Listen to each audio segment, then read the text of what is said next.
Saya akan menelisiknya eksklusif. Baik seperti ini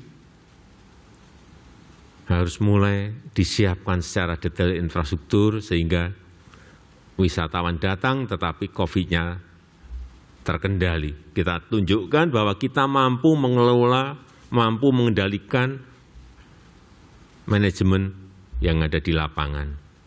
Kita harapkan nantinya setelah tanggal 14 itu dibuka, yang paling penting itu testing dan tracing-nya betul-betul dikerjakan secara maksimal.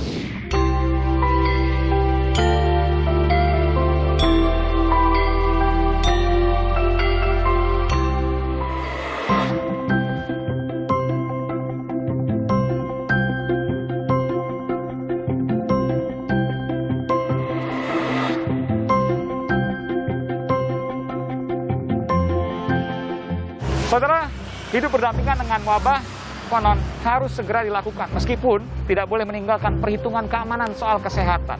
Apa prediksi yang terjadi di depan dan bagaimana cara untuk menanggulanginya? Saudara, saya mengumpulkan informasi berikut ini. Bali dibuka bagi wisatawan mancanegara. Pasti jadi kabar gembira. Namun bukan berarti abai pada protokol kesehatannya. Ini harus kita lakukan dengan penuh kehati-hatian karena walaupun kita sekarang mengalami situasi COVID-19 yang terkendali dan beberapa capaian kita ini mengundang pujian atau mengundang apresiasi dari banyak negara, kita tidak boleh lengah. Kita harus tetap hati-hati dan waspada.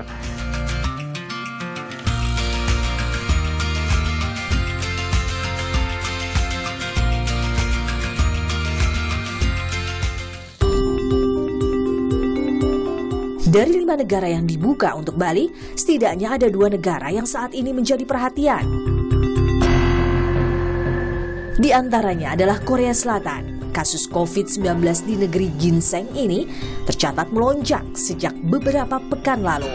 Lonjakan kasus ini lantaran adanya libur panjang pasca Hari Besar di Korea. Sementara itu, Selandia Baru pun menyerah.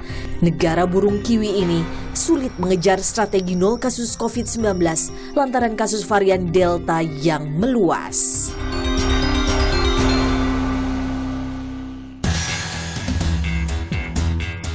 Hidup berdampingan dengan wabah memang terus harus dicoba. Beberapa cara pun dilakukan pemerintah. Sekolah tatap muka misalnya. Meskipun terjadi beberapa kasus COVID klaster PTM, uji coba dilanjutkan. 85% dari masyarakat kita menginginkan kita kembali tatap muka sekarang. Itu yang jadi pegangan saya. Nggak apa-apa kalau saya sedikit dikritik-kritik atau apa-apa. Tutup sekolah kan saya disalahkan. Sekarang buka sekolah saya disalahkan, nggak apa-apa.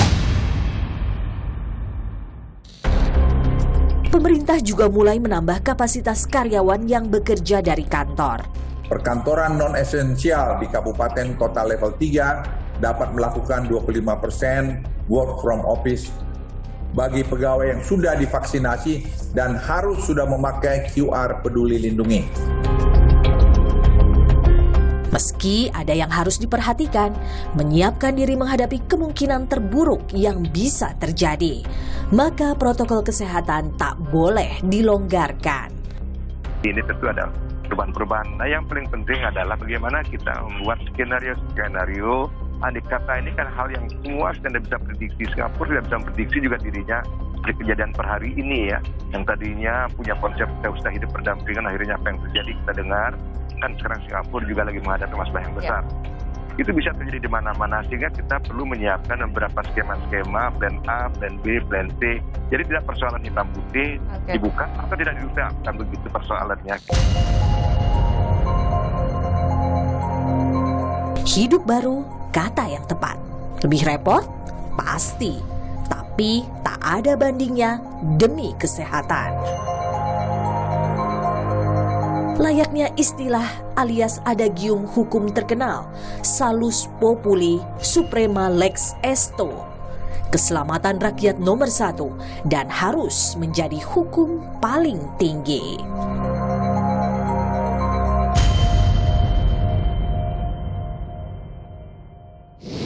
Saudara, 1,5 tahun bukan waktu yang sebentar. Penutupan pariwisata berdampak kemana-mana. Pembukaan mulai dilakukan perlahan tapi pasti. Berharap tidak ada penularan yang bisa tak terkendali. Hidup berdampingan bersama wabah memang harus dilakukan. Tapi perhitungan soal keamanan kesehatan tak pernah boleh sekalipun ditinggalkan. Selamat datang era hidup baru.